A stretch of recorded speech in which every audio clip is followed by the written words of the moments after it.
it's in the wrong spot, you're going to have that much.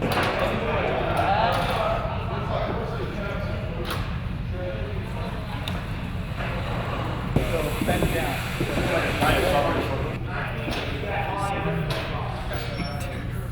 9, 10.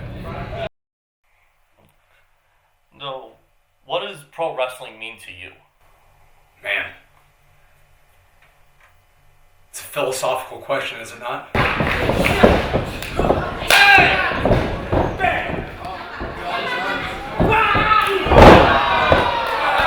the woman who's spoiled the night she won the title.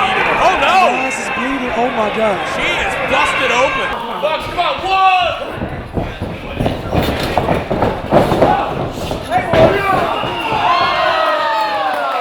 No!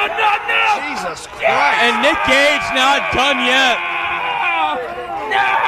I hope Cody prepared his family for what he was doing tonight.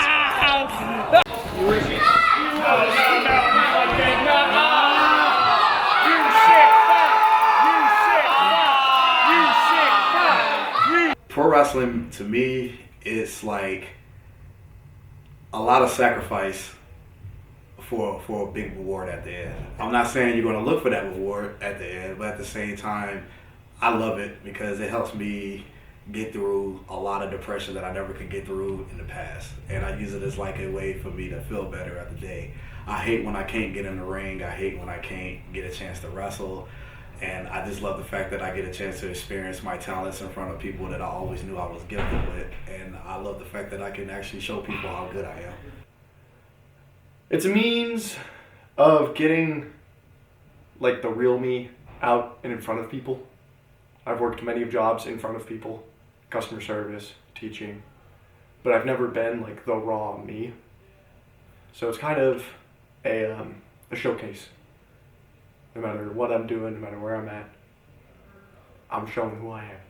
It's a little bit of everything. It's a wear and tear, both physically, mentally, and spiritually. But within the time frame that I was able to graduate, pro wrestling gave me a lot. It gave me a lot of confidence. It gave me a lot of, I guess, like worldly lessons, that I can take with me every single day. Me and my brothers bonded over wrestling. I'm the youngest of three brothers, and it was just one way we bonded as brothers. They would put it on when they babysat me. It makes people come together. It is the driving force of staying together and passion. That is what professional wrestling is. Guys like Rey Mysterio and Rob Van Dam, they're like, they're like superheroes, but like in real life, and they're doing these really cool moves, these acrobatic things that and it's not like a movie, and it's not like a cartoon or nothing, it's like in real life, in lifetime, and I was always amazed by that, and I didn't think a regular person like me can do it without like having a family member in the business, but when I found out that was cool, I was like, oh, I gotta do this, and here I am. I liked comic books a lot. So I also liked RoboCop a ton, and people laugh at me, but honestly, like my very first inspiration for professional wrestling was actually Capital Combat, the WCW pay-per-view where Sting and RoboCop were supposed to be teamed up against the Four Horsemen, and it wasn't until I saw that I realized, okay, well, it's not realistic for me to be RoboCop, right? But I could probably be Sting. Right? So I think that as embarrassing as it is to say, the one thing that a lot of people scoff about, I was enamored with it. I was 5 years old. It was 1990. I was born in 85. So I see this larger than life thing, and my imagination was just grabbed immediately. Training, it's a lot of cardio, a lot of stretching, because the body takes a lot of bumps, a lot of slams, they hurt, so we got to protect ourselves, and if you don't come to training, you're going to get one body slam and get hurt and can't get back up or tear something. So training, sometimes you have to push yourself really hard because that's how you want to perform. If you train like crap, you're going to wrestle like crap. When I train, I want to work as hard as I possibly can. A man's measure goes only as far as his work is able to. Don't be indecisive. Own your shit. You have the directions, you have the correct intel. There's nothing overly mechanically complex about this. This is neck up. This is your head going, body, why are you doing this? Short answer is wrestling's fucking crazy. All of it's crazy. It's all fucking crazy. Hitting the ropes is crazy. Taking bumps is crazy. It's all fucking crazy. But the right intel with the right mechanics is going to keep you as safe as possible for a healthy, long, safe career. It's probably the most grueling first 6 months of your career. It's a lot of pain, a lot of unnatural stuff. You know, you're not used to falling on your back, so you're learning how to do a lot of these things that protect you. And it's not easy at first, right? Until you get repetition, you start becoming more, I guess, adapt to the art form. It's rough, super rough. 2 months in, I pulled the muscle in my pelvis, and it hurt like crazy doing a tiger roll. And but it's definitely needed. Again, if I could just stick a thumb drive in your fucking ear and give you the info as robots, then I'd be out of a job quick, and humans would be different. The humans, like, we are all so stubborn to learn, especially when it's something intelligence versus instinct. If you're trying to convince your body to do something that your body's saying, dude, the fuck are you batty? Like, what the fuck's going on? Don't. But if you're going to, commit to the right technique, and you'll live. Being part of wrestling with a handicap, and learning how to adapt and do everything that these, like my idols growing up, did. I was never too sure if I could do it because of my disability, but I never wanted to use that as a crutch.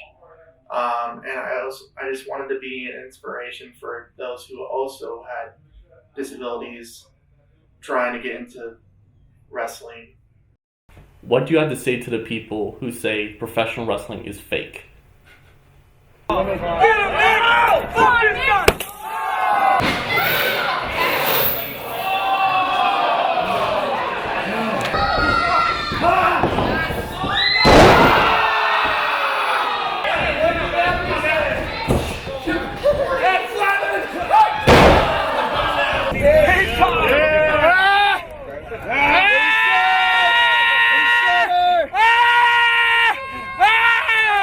It's not fake. I mean, my best friend tore his ACL in the ring and continued the match and was out for 8 months. So for those that say it's fake, please go tell that to my friend. There's a footage of me on the internet almost dying, and wasn't nothing fake about that landing. I'll tell you that way. Like, my knee definitely felt it for a week, even though I was brave enough to get back in the ring and do it. And then I think one more time I got in the ring, I did a moonsault and dislocated my shoulder, and I had to wrestle the next day. And yeah, so people can shut up about how fake this stuff is. They don't know anything they're talking about. It's more real than anything else you could watch on TV. I get it. It's hard to grasp that what a man and woman decides to do isn't fake. We're not choosing to land on a plush little couch. We're putting our bodies on the line for millions at this point, all around the world, or 10 to 15 in your cute little area. I think it's hard for a lot of people to grasp that we risk so much for the sake of the entertainment of very few. So when it comes down to it, no matter how big the number is, it's very few to the amount of people in the world. I say, you don't know the business then. You don't know the times where we're out there performing day in, day out. We don't get to see our families all the damn time. I didn't get to see my grandfather when he passed. I didn't get to do that. But you know what I did do? I kept going for him, for his memory, for his life. I didn't see that because I am focused, I am grinding, I am doing everything in my power to make up for his legacy and believe that I will do it for him. That is what I say to professional wrestling. That is what I say to people who think this is fake.